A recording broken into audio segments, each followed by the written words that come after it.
احسن من فرق تانية بتلعبنا انا بس بحميه وشراسه، وبتيجي في قدام المنافس بتلاقي رئيس النادي يقول لك لو طلبوا عيوني ومش عارف لسه انا اتحدى حد يطلع كادر الكره في عدة الخط. يعني انت هات لي كادر، القرار بيتاخد انك تثبت، هات لي صور اثبات. مساء الفل عليكم، حلقه جديده من خطين حمر. في النهارده واحد ممكن يكون خرج من شغله حاسس بالظلم الكبير جدا ان زميله اترقى، وعمال يصرخ في العربيه ويدبدب كده عشان الظلم ومفيش حاجه في الدنيا ابدا عادله، ويفضل يصرخ طول الوقت على الدائري وهو واقف كده نص ساعه ولا حاجه، ويروح بيته يتفرج على الماتش، وبعد الماتش يطلع يقول مشكله الزمالك ان هو بيعرفش يوسع الفرق مع الفرق، ويعني ايه الدوري المصري، يعني كله عيش الوهم والاهلي ياخد الدوري وكده. او انت كده ايه، الله على رايه لاي فوزي، ما استفدناش حاجه خالص.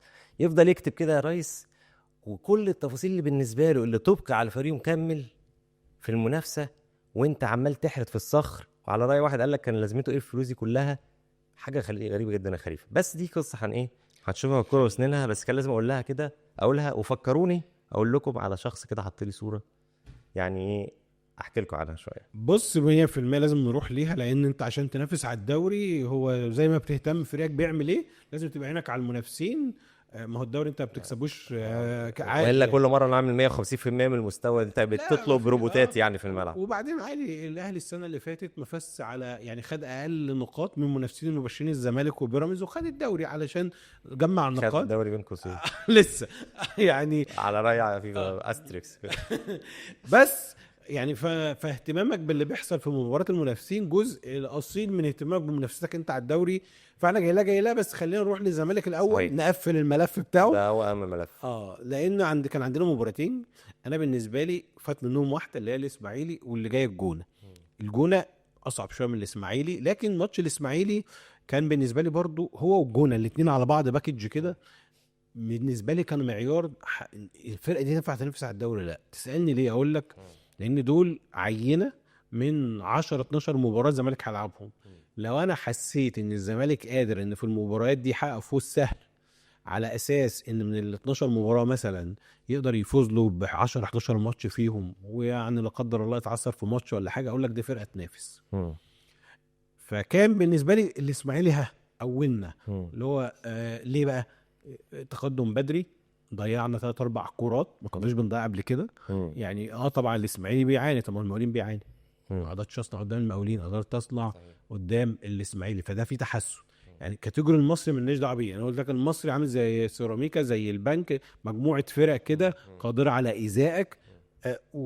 انما مش ده الكاتيجوري بتاع الجونه والاسماعيلي. طبعا الجونه اشرس من الاسماعيلي، لكن في علامات كانت ممتازه في لقاء الاسماعيلي وعلامات تانية ما كانتش ممتازه. قبل ما تقول لي العلامات الممتازه ومش ممتازه، بس عايز اكد على حاجه. انا حاسس المقاولين مختلف شويه عن الاسماعيلي في النهايه هو فريق كاسم نادي كبير، فبيلعبوا بطريقه يعني مع جماهيرهم بين قوسين، للاسف جماهير الاسماعيلي طبعا محبطه جدا من اللي بيحصل يعني، فما بيلعبوش نفس الطريقه الدفاعيه قوي اللي لعب بيها المقاولين. انت فاهم قصدي؟ عنده كبرياء النادي الكبير يعني، اللي هو طبعا كفريق مالوش اي علاقه بالاسماعيلي. كل مره اطلع اما عندي الاستوديو قبل ماتش الاسماعيلي اقول لهم حذاري من كبريائك، العبوا عادي، العبوا تحت الكوره، ما تنكسفش ان انت تلعب على التعادل وحاجات زي كده. فانا معاك في ان الاسماعيلي ساعات بيلعب بكبرياء الاسماعيلي، وده احيانا بيخسره، بس يمكن الهدف المبكر اربكهم شويتين اوريدي يطلعوا من بدري. بالظبط. انما الجونه ممكن يكون هو اللي شبيه المقاولين، هتلاقي الخمسه والرصه والخطين واقفين، وجون كويس كمان محمد علاء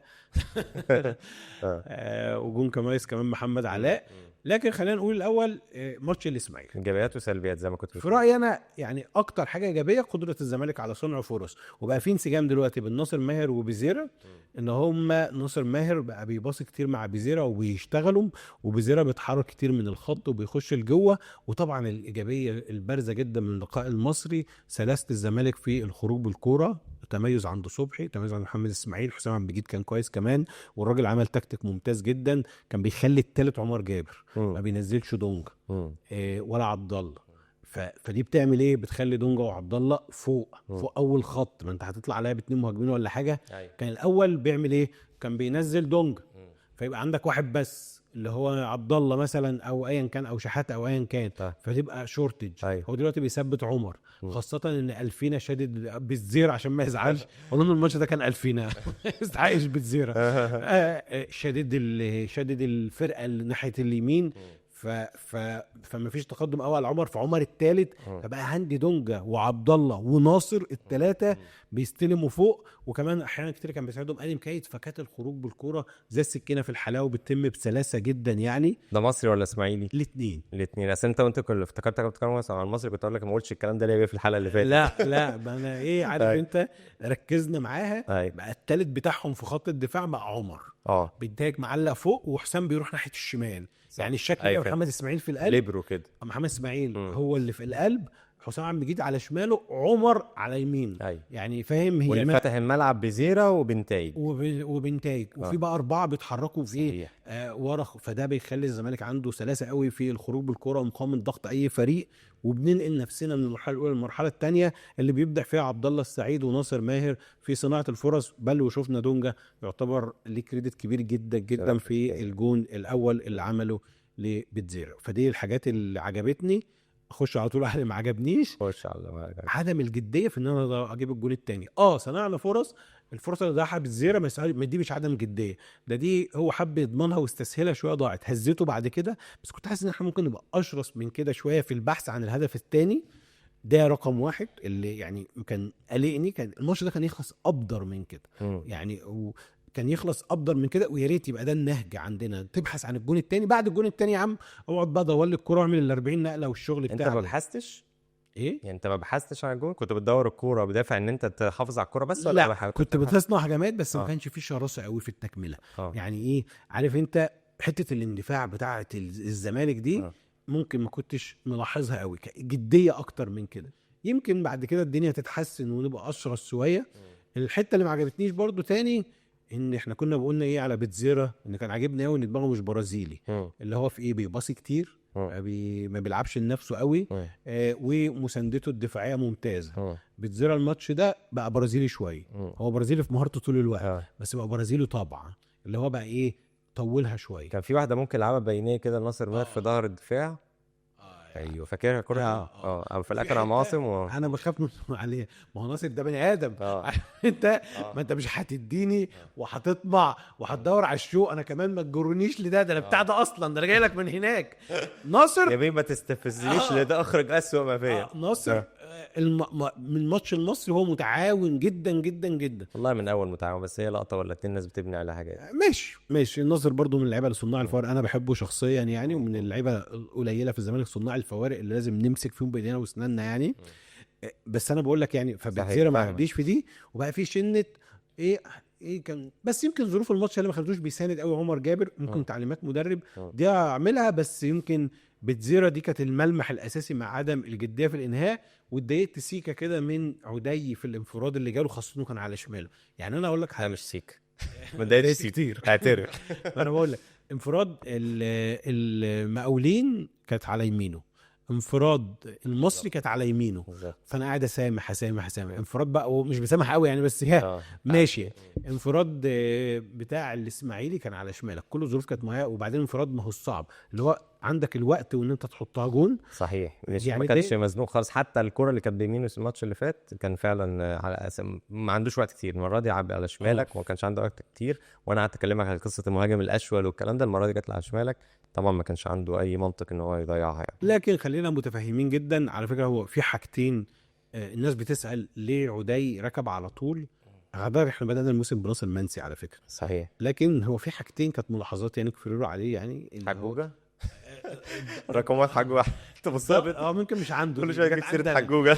دي كانت عندنا، دي معلومه حد قالها. الحته الفنيه يعني الضغط، ان عدي بيضغط افضل. النقطه الثانيه الوقوع في التسلل، ناصر بيقع كتير قوي في التسلل. عدي بيقع برضو، مفيش مهاجم مش هيقع في التسلل، بس بيقع اقل. هو لما بيقع قوي تحس انه فاهم بياخد 10 متر ناسا يرجع لدرجه حكامه الراي بداوا يقولوا ايه مفيش وتنسيب اهي، واضحه قوي يعني، فاهم؟ مفيش داعي نفرهد الناس معانا يعني، فصح. لكن انا كنت سعيد بالفريق بصراحه. انت في اي طريقه لعب كنت بتلعبها في المباراه، سواء ان انت تهدي الريتم او ان انت تطلع وتهاجم الاسماعيلي، كنت ماشي كويس جدا. لعيبه فايقه بشكل كبير. خط الوسط بتاع الزمالك اللي هو عصب الفريق في قمه مستواه دلوقتي، سواء دونجا او عبد الله السعيد او ناصر ماهر، مستفيدين جدا من وجود ادم كايد اللي بيطلع كرة، بتطلع كرة عليه احيانا وبيسقط كتير وبيدي السند في الحته دي كويس قوي. فالفريق فعلا قصه ادم كايد مع استنساخ قصه ناصر ماهر مع جوميز كده جناح ايسر ماشيه كويس قوي، رغم ان ادم كده عنده افضل من كده ومستوى افضل من كده. بس انا مش شايف، ما زلت شايف ان الانتقادات اكتر من هو ادم كده ما بيعرفش يرقص كويس يا جماعه. خلاص سهله كده، سهله. ادم كده ما بيعرفش يرقص كويس، ما تقعدش تفكر بقى وتقيم اللاعب على ان هو بيرقص كويس ولا لا وخلاص. هو ما بيعرفش يرقص كويس واضح، بس عنده حاجات كتيره قوي، عنده ذكاء ملعب، عنده بيعرف يتصرف في مواقف، بيتحرك بشكل كويس قوي في ظهر اللعيب، يعني مثلا ورا خط ضغط فبيخلصها من القصص دي. انا شايف ان هو عنده حاجه كويسه. مش افضل جناح، هو ممكن يبقى لاعب نستفيد منه في مباريات اللي انت جبت سيرتها، ان ماتشات زي الاهلي او ماتشات زي كده ممكن يمنحك سيطره بشكل كويس. مش مباراه انت عايز منها جناح فواعلي كده، عارف يعني ايه ان هو يروح على طول لوحده ويعتمد على نفسه. موافق جدا، بس لو انت قيمته بالشكل ده هتلاقي ان ادم كايد لعيب مفيد للفريق ده في رايي المطاب. الزمالك كان مستفيد جدا من تسجيل الجول من بدري، وطبعا يعني حتى محمد ناصر صديقنا قاعد يقول لك امين عمر ما فيش ماتش ما يحتاجش الفار عشان يحسب. كنت عايز اقول محمد ناصر جاب لنا كده ايه، الدكتور يا محمد ناصر جاب لنا مثلا 4-5 بيانات بنفس الشكل، ما فيش ولا واحده واضحه جدا ما بيحسبهاش، لازم الفار. كنت عايز اقول له ما زودتش بتاعت عمرين كمان اللي ما كانش مقتنع بيها، فكان ممكن ما يبقاش مقتنع بتاعت بزيره دي كمان، خاصه بزيره وقعته كانت سينمائيه شويه يعني، فاهم الوقعه انا خفت منها ان هو بقى بيسلق، هو ما يتسلق ان هو يشوفها كده يقول لك مش هحسبها. هنا واضحه جدا يعني، هي شده يعني. طبعا بتزرع بيزودها بيوضحها، بس هي الشده اخذت اوضح من اي شيء. حتى الناس هتزهم مع القصه ان هو يطرد كمان. اظن نجعاوي هو ولا مش فاكر بالظبط. هاشم الظهير الايسر. لا هاشم قلب دفاع، هاشم اللي اتخطفت منه يا باشا الباك الشمال كان هاشم. هاشم ده قلب دفاع بتاع المصري اللي هو كان في اسماعيلي راح المصري. ماشي تمام. التاني اللي هو عمار اللي اتخطفت منه عمار. بس عمار ده بقى، عمار ده نسخه يعني، طبعا لما كنا عمر جابر في لحظه ما او محمد هاني، ده نسخه محمد هاني وعمر جابر الاسماعيلي اللي هو 26 سنه وما بيتطور، شايفينه مش بيتطور، فاهم قصدي؟ فالحته دي هو دايما الجميل الاسماعيلي دايما بالنسبه لها بالشكل ده. فهو غلط القصه دي، لكن احنا بدأنا الماتش كويس. انا عاجبني في اللعيبه ان هي لما تقرر الباص مطلوب يبقى سريع بيعملوا سريع. حتى دونجا اللي هو كان دايما يبطئه وقت ما قرر الباص بسرعه، سيبك من الكوره بتاعت اللي هو عملها اللي بزير اللي حتى خد وقت فيها، وده طبيعي لان هي عشان تظبط كوره جزائيه محتاج وقتك. لكن في اكتر من كوره بصها بسرعه وده كويس. السرعه لما انت تقرر تبقى سريع حلو جدا. بدنيا الفريق بدا يبقى احسن يعني. السبرنتات اللي بنشوفها من لعيبه ما اعتدناش منهم السبرنتات زي ناصر ماهر مثلا، هو مهاري كويس بس انه ياخد الكرة ويروح مسافات طويله. وبعدين الميزه بقى في يظبط الباس في الاخر، يعني انت في لحظه لما نفسه شبه اتقطع عارف كمان يعمل ترقيصه ويمرر الكره البنتاج اللي هي لعبها عرضيه البزيره دي، حاجه كويسه. عبد الله السعيد طبعا السبرنت اللي عمله ده وقام في الاخر بوش رجل خارجي لعدي الدباغ بصراحه، يعني انا كنت منبهر. نفسي عدي، ما انا من دي حرام ما جابهاش. عارف انت كانت نفسي دي تيجي جون عشان نرجع نجيب اللقطه بتاعت عبد الله. صح، لا بس فعلا الناس بتجيبها ما بتاثرش في الحته دي. وعبد الله برضه عمل اكتر من سبرنت، دفاع كويس. ما قدرش اسماعيل عمل حاجه، الاسماعيلي ما عملش خطوره تقريبا على الجون. كل لقطه الوحيده اللي لو بنتكلم على الجديه شويه ان حسام عبد المجيد ما قدرش يطلع الكره بسرعه، والموضوع الاول ده استسهل الكره كده فاتخطفت منه، وصلت لمحمد عبد السميع اظن اللي اتاخر فيها شويه. والثانيه بتاع الشوط الثاني اللي هو الترقيصه بتاع احمد اسماعيل اللي دي ممكن بخشونه ممكن ترتقي للفاول او هي فاول الصراحه، ده دفع بكلتا اليدين يعني بالظبط. وحسام طلعها من على خط الجول طبعا. فغير كده بصراحه الماتش يعتبر اسهل مما توقعت. هو اللي يعني بيني وبينك كنت متوقع الاسماعيلي قدمت عليه الاسماعيلي هجوميا ما يقدرش يسجل صحيح، غير بكره لو انت خايف طول الوقت ايه شوطه ولا حاجه حلوه جماهير تزوم او زي بتاعت احمد اسماعيل او ضربه جزاء. بالمناسبه ايه اللي ضربه جزاء او ضربه جزاء يعني او ضربه جزاء. تسجيل الاسماعيلي كان ان هو يحصل على ضربه جزاء، ان كره ثابته، لان في كره ثابته ممكن اي فرقه تسجل فيك. رقم ثالثه غلطه بقى زي بتاع محمد اسماعيل وهو بيرقص وتتاخد والحاجات الكره طلع حسام عبد المجيد يعني. بالمناسبه صديقنا احمد سالم يعني قام لاقط كده رقم فالصراحه احنا مش مركزين ان طلع الاخطاء المرتكبه. الاسماعيلي كان 4 والزمالك 0 في الدقيقه كام 22 وفضلنا نعد لغايه مثلا ما شفناش اول فاول نسينا، بس على الاقل الدقيقه 27 28 الزمالك ما عملش ولا فاول. بتتكلم على الكرات الثابته ولا فاول اتعمل من الزمالك في المباراه كلها يعني في الملعب كله، مش حتى جوه حوالين منطقه جزاء. فدي كانت حاجه كويسه جدا ان انت تقدر تخلص الكرات كلها بالشكل ده. المباراه اقول شبه مثاليه، يمكن التاخير الجون ده بس اللي فيه تحفظ شويه، لكن الباقي بصراحه حتى بقى الجون، حتى العداد ده بقى خطف الكرة فريحنا من القصه بتاعت والهم بتاعت القصه دي. لكن طبعا اكيد الفرص محتاجين نركز بزيرة والقصص دي. لكن انا سعيد، انا كنت مبسوط يعني من اللعيبه بصراحه. اتبسط اكتر بماتش الجونه، وعشان اجيب سيره ماتش الجونه اقول لك انا كنتش مبسوط قوي بالانذار اللي خده بالزير. انا عارف كل الجماهير كانت مبسوطه جدا وحاجات زي كده، تمام. انا يعني حط دك في ماتش الجون يعني مثلا. يقول لك عايز اصفر الانذارات بدل ما احطه دكه وما استفدش منه. حطه دكه، عشان ممكن تلجأ له، ممكن تلجأ له، محدش عارف سنة الماتش هيبقى عامل معاك ايه، فممكن تلجأ له.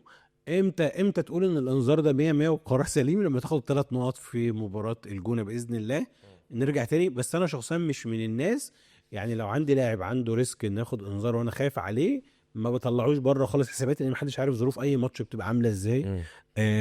شفت حته نزول ناصر منسي مكان بدل ما عمرو ناصر هو اللي ينزل، شفتها عامله ازاي رساله كده عشان ما فيش حد يعني هيبقى بره الصوره وكده. انا عمرو ناصر عمل ماتش كويس قدام المصري، ما اقدرش ادري قوي ايه اللي بيحصل في يومين التدريب، يعني برضو خلي بالك هو مرتب عداي.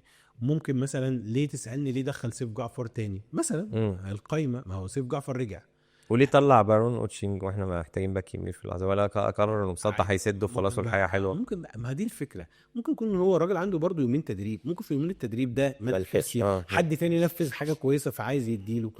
في ممكن يعني، وعنده بديل خلاص هيمشي حاله بيه وفي ماتش زي كده. في كده لما تبقى عارف قوي الفرقه باللي بيحصل بمستوياتها مثلا بعد 15 20 ماتش كده، هتبقى عارف ده ليه وده مش ليه. في الفتره دي انا شخصيا يعني راجل ما انتش عارف المستوى اللي اللعيبه بتديه في التدريب عامل ازاي. وممكن في مدربين بتعتمد ان اللعب مكافاه للتدريب.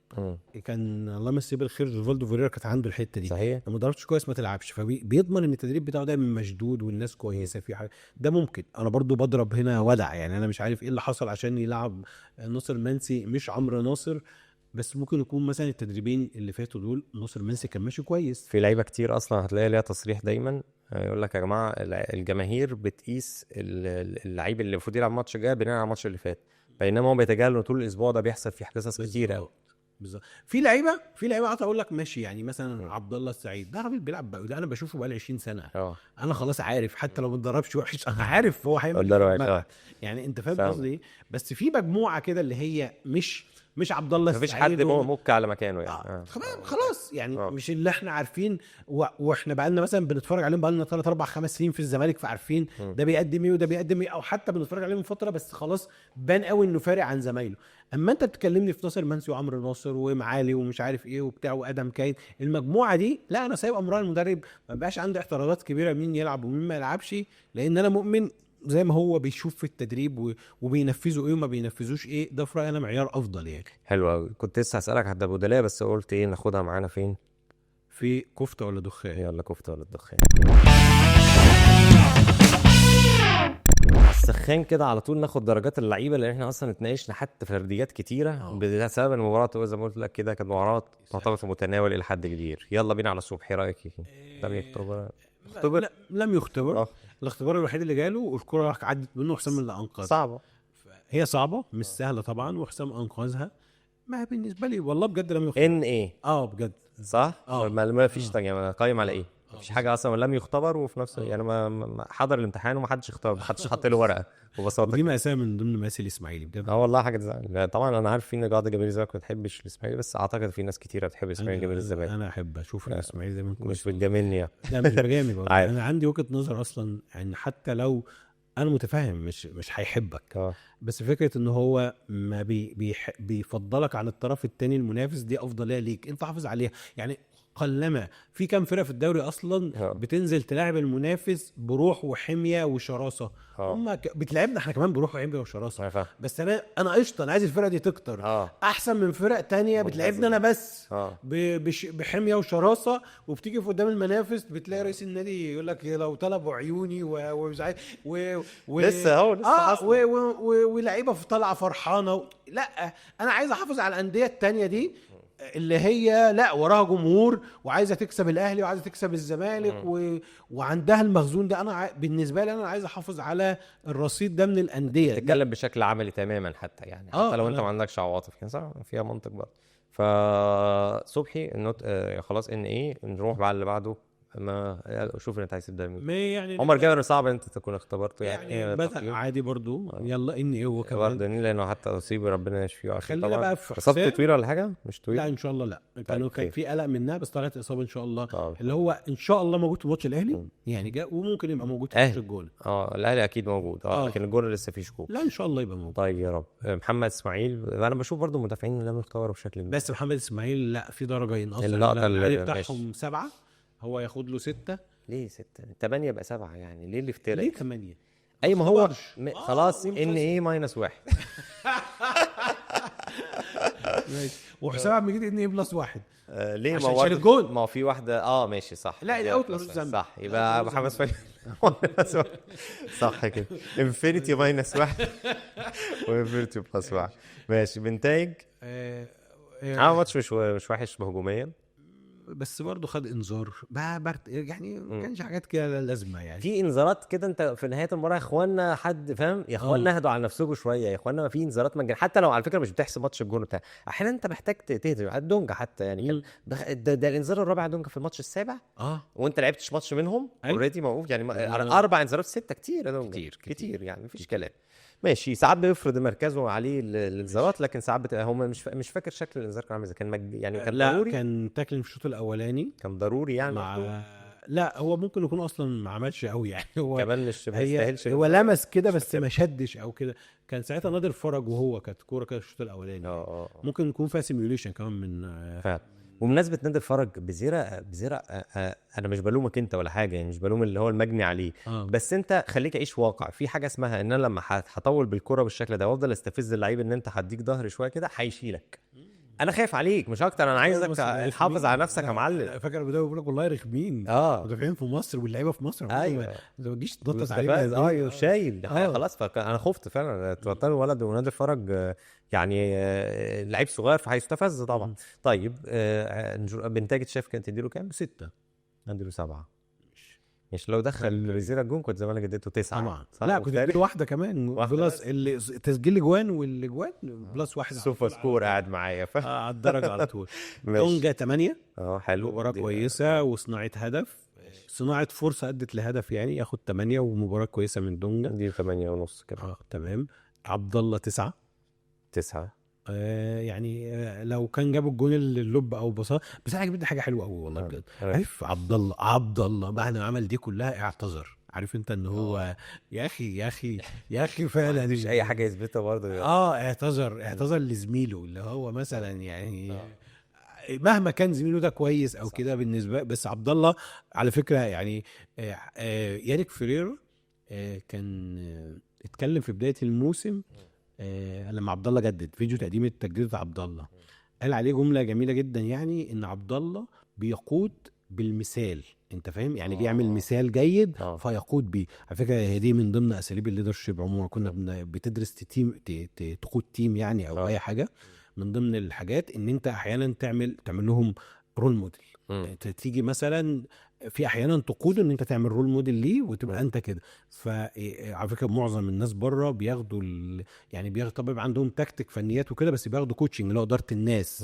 الكوتشنج هنا مش تدريب الكوره فبياخدوه نفس اللي بياخدوه الناس في الشركات. بقى ايه اديني مثال كمان غير لا في ليدرشيب بالكاريزما وفي ليدرشيب بالسيتويشن. هو بس بيبقى عنده حسب السيتويشن بيقود وبتاع. وفي ليدنج بالشركه نفسها بقى بالرولز بتاعت الشركه والحاجات اللي زي كده. عبد الله سعيد مثال اللي مطلوب يعني قدامهم طول الوقت واحد بيطبق حاجه اللي هو الرول موديل. انت لو معاك افراد اصغر منك وانت بتديرهم في حاجات زي كده احيانا انت بتكون قائد عليهم مش بان انت كاريزما وان انت مثلا بالنسبه لهم ويشوفوك كذا كده. لا انت ممكن بتصرفاتك انت بتعمل لهم النموذج اللي بيخلي كل واحد بيبقى بيقتدي بيك في كل حاجه في كل شيء يعني. حلو قوي. فعبد الله يعني اعتذاره ده حاجه كبيره قوي. انا اتاثرت بكلام دي 9.5 مش 9. ماشي.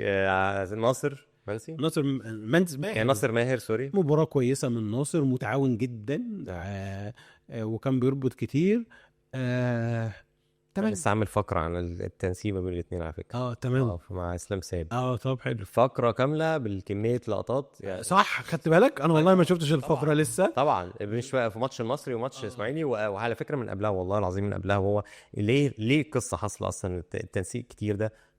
المختلف في اداره فيريرا ناصر ماهر عن ناصر جوميز عن جوميز ان ناصر ماهر كتير احنا اتكلمنا على القصه دي بيتحرك عرض كتير، فهو معرض يتعاون مع اجنحه اكتر ما يتعرض ان هو ينسق مع دونجا وعبد الله سعيد. هو بينسق مازال معاه، لكن خد بدل باي طريقه حركته تي كده اللي هو على طول وعرض، بدل ما كان دايما طولي فقط، فبقى واخد العارضه كتير خاصه ناحيه بزيرة. ليه؟ لان ادم كايد بيضم اصلا، فهو مش محتاج ان هو يبقى قرب لادم كايد في الناحيه دي، ادم كايد اوريدي اللي بيقرب له.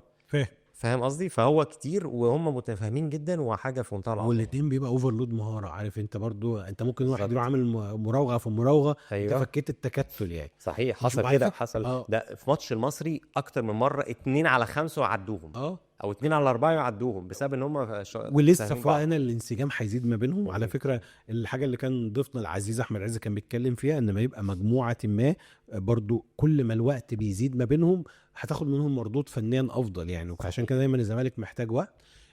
نيجي لمين؟ اديله كامل. احنا قلنا انا قلت 8. انت 8؟ لا انا هديله 8 ونص 9. انت لازم تطلع اكرم مني يعني. دي ماشي.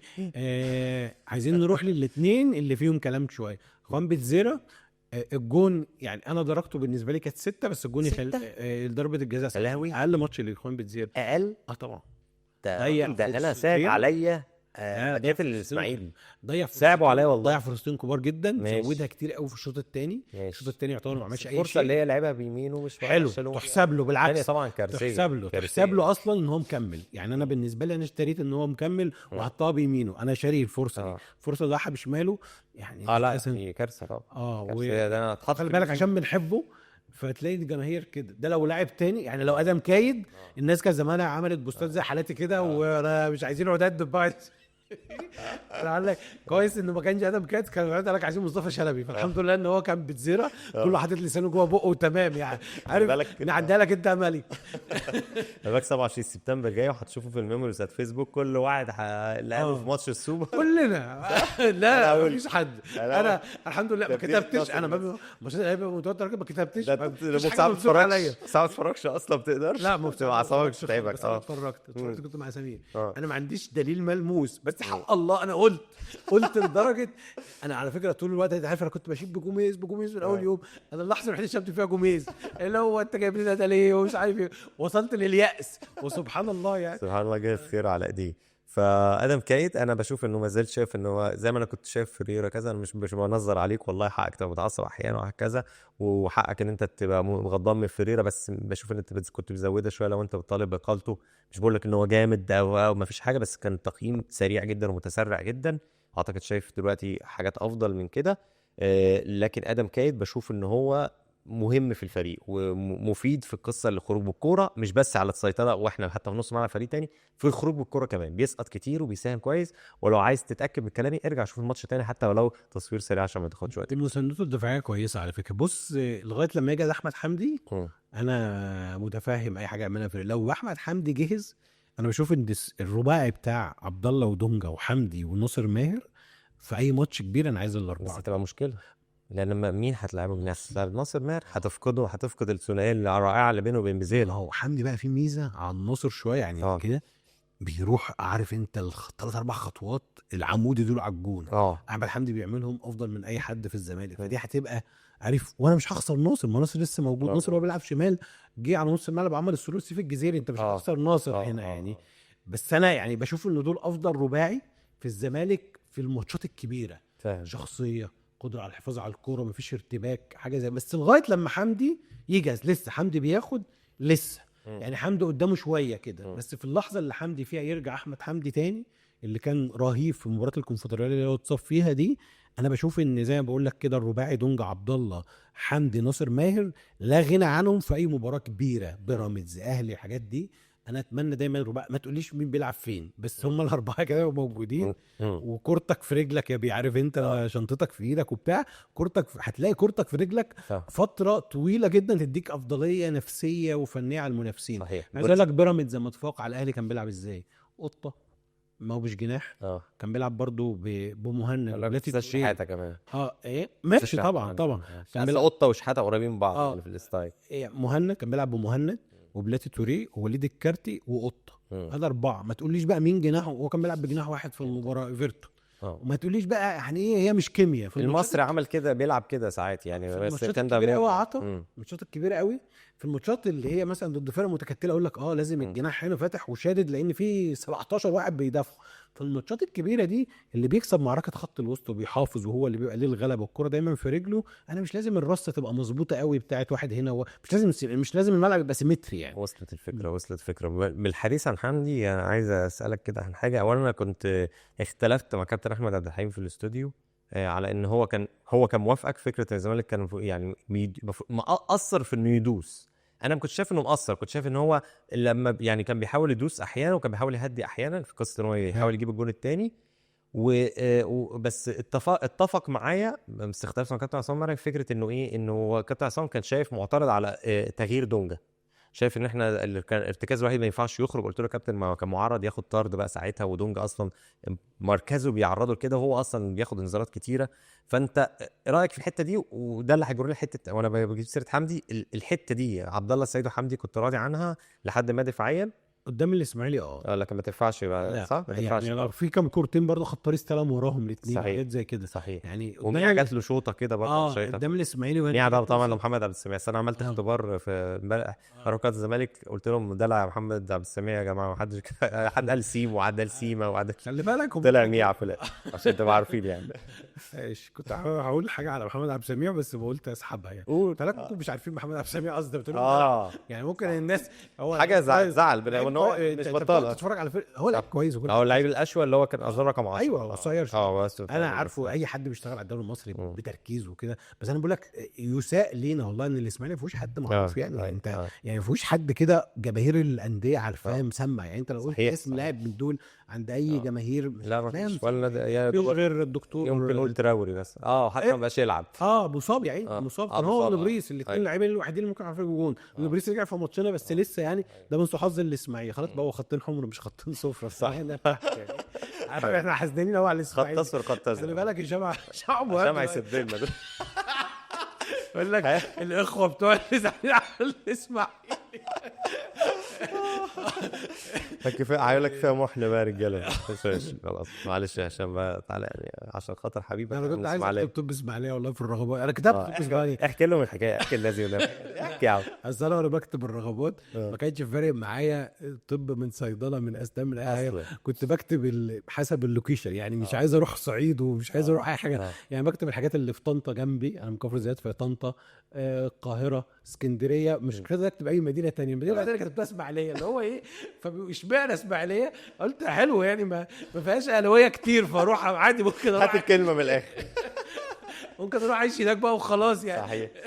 كان ساعتها الاسماعيلي برضو الكلام ده، انا كنت بكلمك على 97 وبتاع، كان الاسماعيلي اسماعيلي يعني. صحيح. بالنسبه فعلا هو يعني اسماعيليه من مدن، مش مدن، اعتقد المدينه الوحيده اللي يعني لفتره طويله جدا لما الاهلي يجيب جون القهوه مش بتهيص يعني. والعكس طبعا القهوه لما تهيص عكس اي مدينه في مصر اللي يبقى الاهلي دخل في جون مش اللي ايه وهكذا. طيب احنا تبكيمات لسه مكملين فيها الحته بتاعت كده رقم كام ياخد كام؟ 6.5 ماشي همشي معاك 6.5 عشان ما تقوليش كريم كنت هتقولي 7 بس يلا. عدي لسه بزيرة كام؟ بزيرة انا اديت له انت عملت تقيم من غير ما تدي درجات يا باشا. بزيرة انت ماشي انا يا عم انا اديت له درجه وانت استقلتها لما قلت لك 6 بس ضربات الجزاء تخليه ياخد 7 انت بتنسى. لا 8 انا نسير عشان ايش لا دي 8.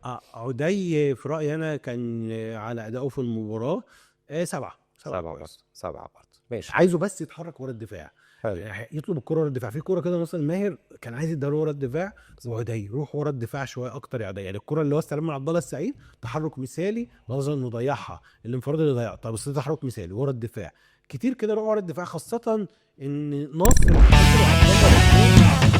كوره الدفاع مش دعوه، هم هيعرفوا يوصلوها لك بشكل كويس. حلو قوي. يبقى احنا نعتبر تقييم عامل الفريق كفته ماتش الجونه ان شاء الله طرب، وماتش الاهلي ان شاء الله ايه كباب. صواني ماتش الاهلي لو فازوا كله. اي اداء، بقول لك يعني فوز على اي اداء، اي اداء 10. بالظبط كده. يلا بينا على كرة وسنين. الكرة وسننا بقى عطوا، هنرجع للي انت بدأت بيه اللي هو ايه. اصل هيتقال لك برضه انت مالك، فانا هرجع اقول لك وانت مالك انت اصلا من البودكاست. ده مبدأ خليك مالك.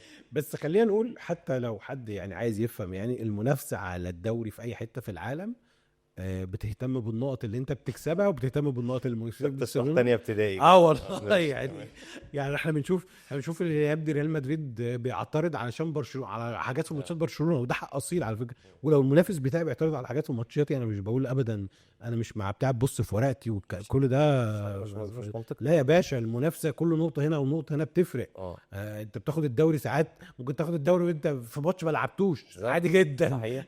يعني كتير. يعني كده.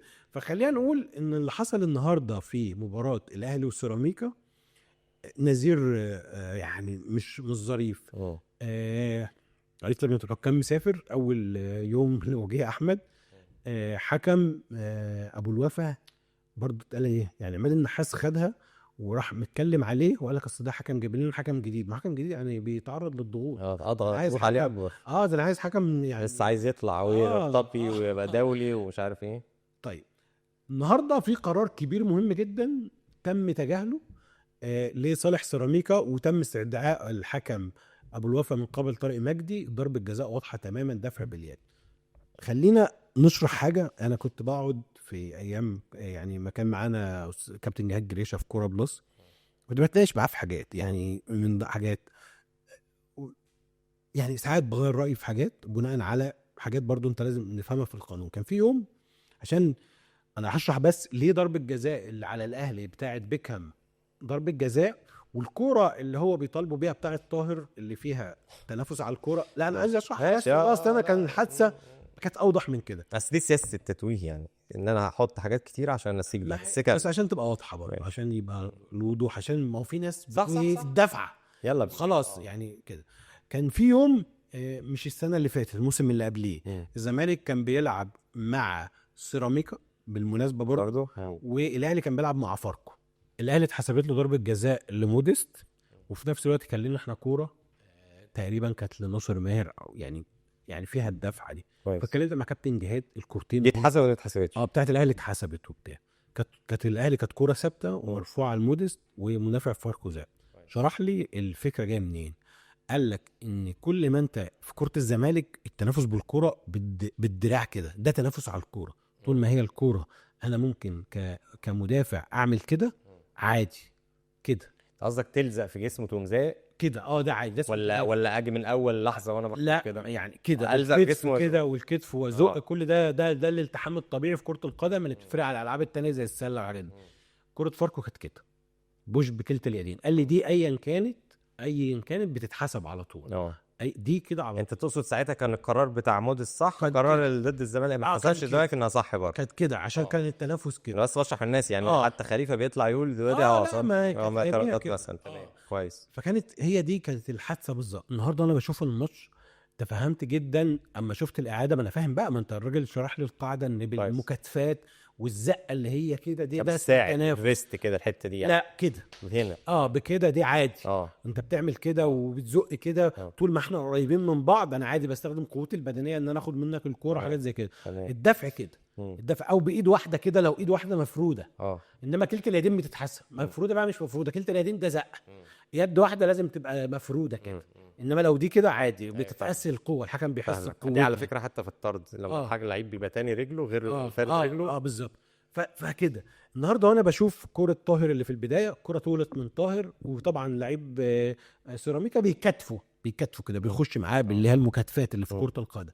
فكنت عارف ان مفيش استدعاء فار. ما فيش حاجه، مفيش زقه بهدفها، ما فيش حاجه اللي هي التنافس الطبيعي. حتى والله العظيم يعني انا اصلا انا بص اقول لك حاجه. انت عايز تكمل؟ لا انا هقول لك بقى بتاعت الاهلي دي اللي هي على بيكهام. كنت متاكد مليون المية ان هيبقى فيها استدعاء فار. طبعا وانت بتشوف صوره المباراه من غير اعادات، في الاول الاهلي كان بيطالب بضربه جزاء في نفس الكوره دي في اللحظه الاولى اللي هو بن شرقي سددها، وكان عثمان اللي هو اوتاكا شيربو اوتاكا في اول لحظه طبعا في الماتش دي ممكن تقول ده ممكن تتحسب، فاحنا مستنيين الفار، مستنيين نشوف دي اول اعاده مليون المية بتاعت عثمان مش هتحسب ايده كده، جايه في ايده كده، ايوه يعني فاهم، جايه في ايده كده وهو كده في ايده جزء جسمه، ف100% مش محتاجه مراجعه. في اول اعاده الكوره الوحيده اللي كانت محتاجه مراجعه في الجيم هي الكوره دي، فمش ممكن زقه بكلتا اليدين والحكم تجاهل القانون تماما. في ناس بتقول كمان ان كان في عرقله، بس انا بالنسبه لي في مخالفه واضحه، انا ممكن عرقله بقى دقق والرجل، في مخالفه دفعه بكلتا اليدين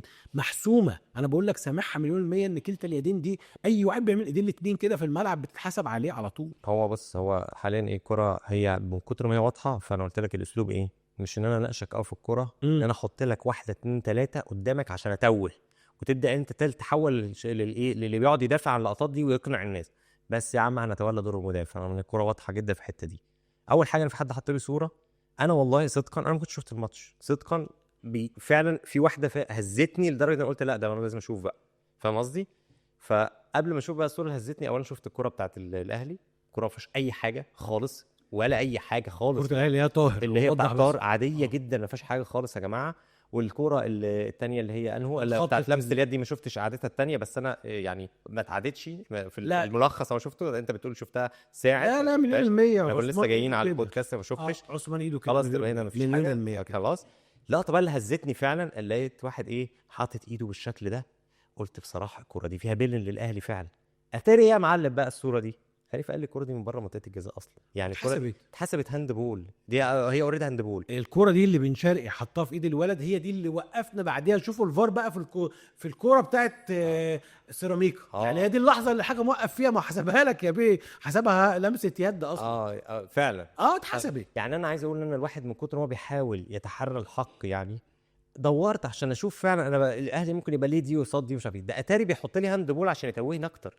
هو دي السياسه الفكره بتاع لما انا حاولت اتحرى الحق، انت بتحاول بس هو برضه غالبا اتكلموا في الكوره اللي هي التزيه بتاعه تريزيجيه، عشان بس تبقى انت عملت كل حاجه. التزيه بتاعه تريزيجيه وبسام مسكها اللي هم عايزينها تكون عضه الخط بالعافيه يعني. كوره بس يا جماعه برضه دي رجعتها يا جماعه، الكوره اصلا انا ما عنديش شك فيها اصلا. الكوره انت لو وقفت كده من فوق يعني ايه، واقف حطيت رجلك كده قصاد الكوره وقمت بص من فوق، اسهلها لك عشان ما حدش يقعد يقول لي انت بتتخيل والهندسه الوصفيه والجو ده. بص عليها من فوق، اكيد الكوره مغطيه على حته من الخط، ده بدليل سهله جدا، مفيش كادر واحد جايب للخط والكوره بعدين هذا كده. حتى خليفه بيقول لي في الاعاده كانت اللي هي ايه اللي بتبقى العارضه مغطيه عشان تقول لك بقى الكوره عدت ولا لا. فخليفه يقول لي الكوره للاسف هي الكوره متغطيه من العارضه، فمش قلت لهم خلاص ده اثبات واضح ان هي ما عدتش. طالما انت ما انت شايف الكوره بالعارضه، العارضه هنا حائل والكاميرا افقيه، يبقى خلاص، يبقى في الحاله اللي زي دي يبقى الحاله عشان كده هو مقتنع ان الكوره دي ضربه جزاء، وحاول يحط كذا واحده قدامه عشان دايما هو بيعمل نفس الاعتماد عشان يبين ان هو مظلوم او يعادلها او يوزنها او بتاع. هو مش عايز من جواه يحس ان احنا، هو ما بيحاولش، ما اعرفش، هو مش كل الناس كده طبعا، في ناس ما بتحررش الحق وسواء الحكم او سواء اللي بيقعد بيتكلم بالشكل ده. بالمناسبه حد هيجي يطلع يقول لك ايه، بص هي الانديه كلها لما بيحصل القصص دي بتخلق نوع من الزخم والناس بتتكلم ويحط ويزق كام واحد عشان يتكلموا بتاعه، وده بيحصل في الدنيا، هو بيحصل فعلا، بس انت بقى المهرج اللي بيعمل كده. يعني مش انا مش بتكلم عن الناس عموما، قصدي بعض الاشخاص المعروفين بالاسم، يعني انت المهرج اللي بتثبت الواقع ده، وانت اللي محدش هيتحاسب مكانك. انت فاهم قصدي؟ يعني هو الواقع واقع، احنا عارفين ان ده بيحصل، بس الواقع ان انت الاداه اللي بتعمل كده. انا بكلم مش بوجه للجماهير، رغم ان الجماهير برضو لازم، انا بوجه للناس كلها يا جماعه انتوا والله العظيم كلنا نحاول قدر الامكان نتحرى الحق، تمام؟ بس الاشخاص دول اللي هم بيعملوها كده هو ايه، عمياني، بتتبعت على الواتساب عشان ينزلها بالاخر، هو مش عارف ده ايه اللي حصل، بس ارمي دي وخلاص. انت ما حدش هيتحاسب مكانك، اقسم بالله ما حد هيتحاسب. وحكم المباراه لو انت مش مقتنع بكده وانت خايف بس، برضه ما حدش هيتحاسب مكانك.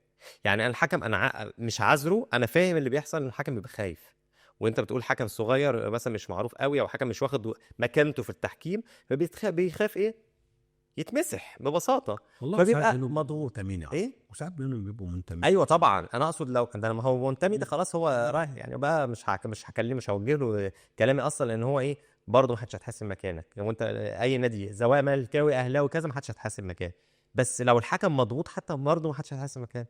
انت ما تفتكرش انت كده معذور، انت كده ايه يعني ليها وصف انت كده. عارف يا عطا، يعني عارف انت بعيد بقى عن القرارات الجدليه، تعرف منين بقى الحكم ده منتمي وبتاع؟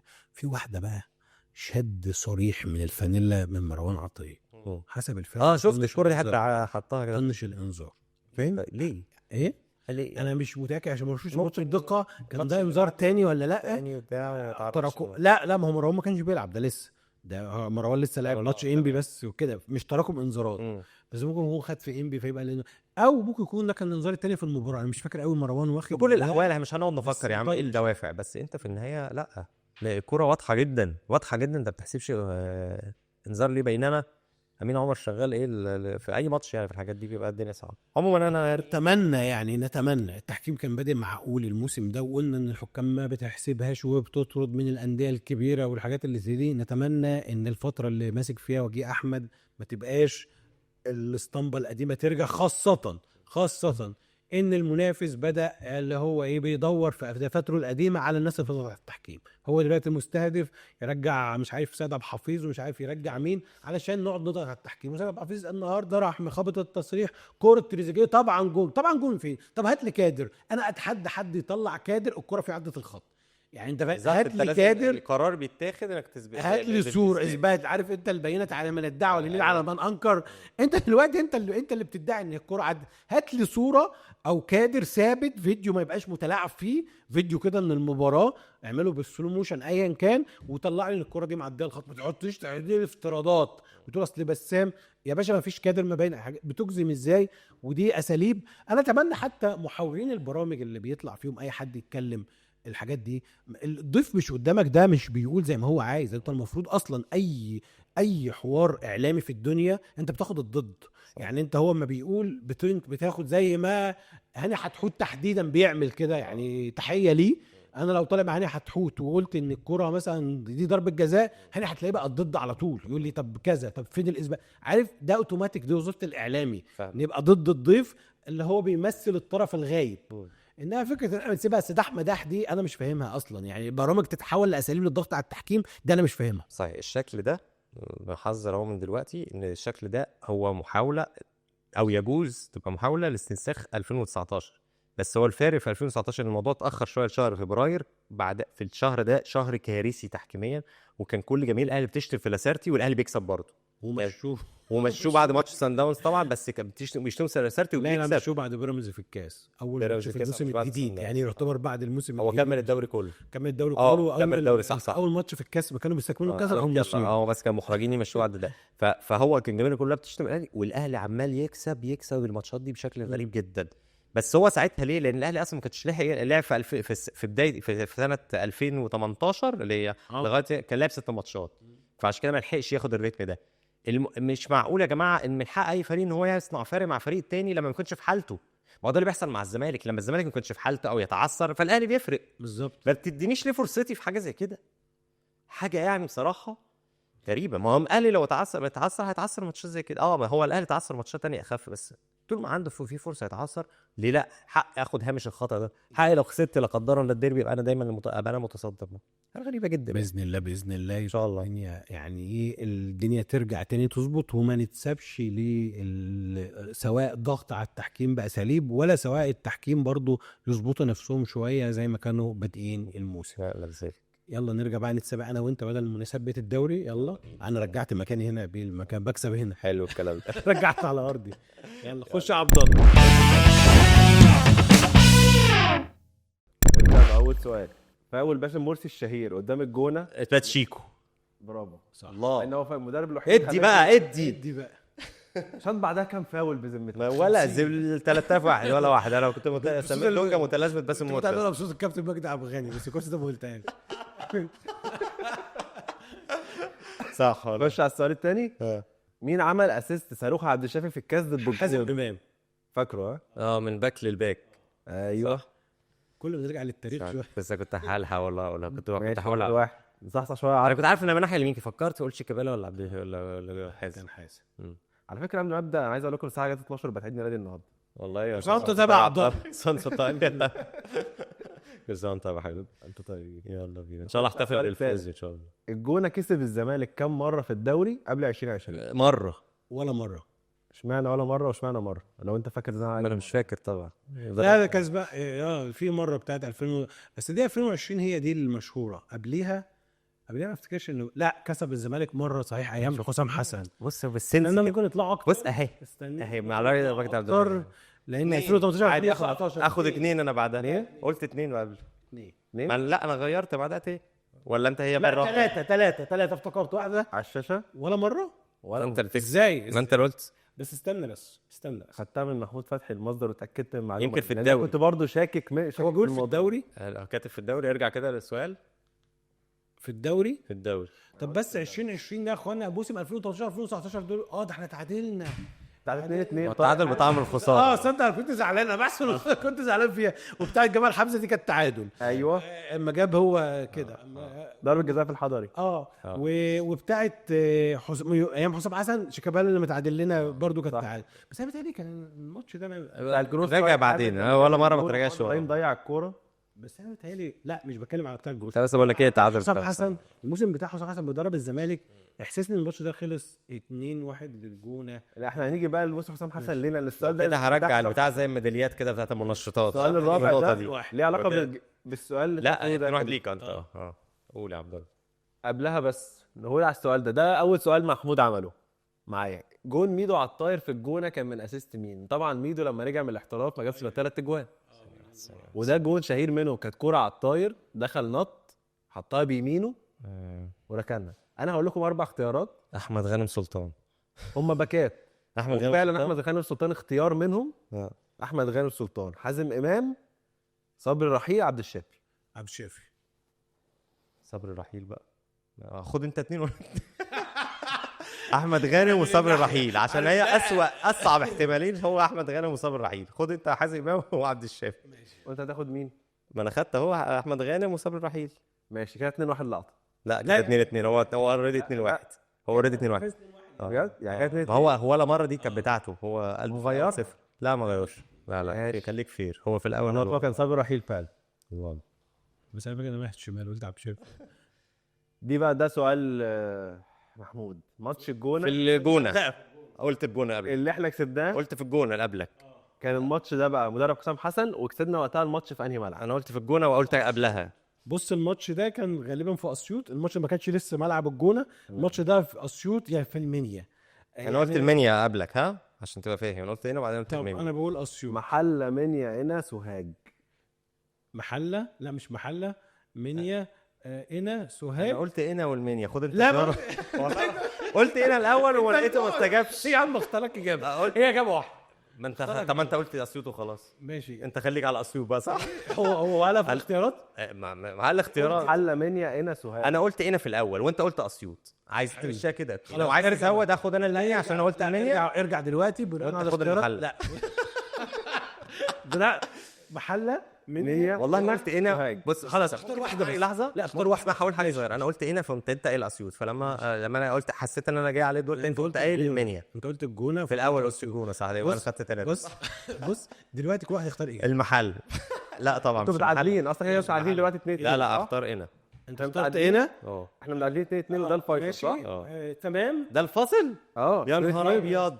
انت قلت ايه محله منيا هنا سوهاج. لا قلت سوهاج عشان اقول المنيا. لا انت قلت هنا بقى خلاص اختار لك هنا والمنيا. يا عم اجابه واحده. طب اقول الاجابه انهي؟ هنا. هنا. طيب اللي هو ملعب الالموني. وصدق ممكن عادي ينفع. انا اختار ما تجيش معايا ملعب سوهاج. ممكن تيجي المنيا بقى. اختار المنيا وخلاص. 2-2 والملعب كان سوهاج.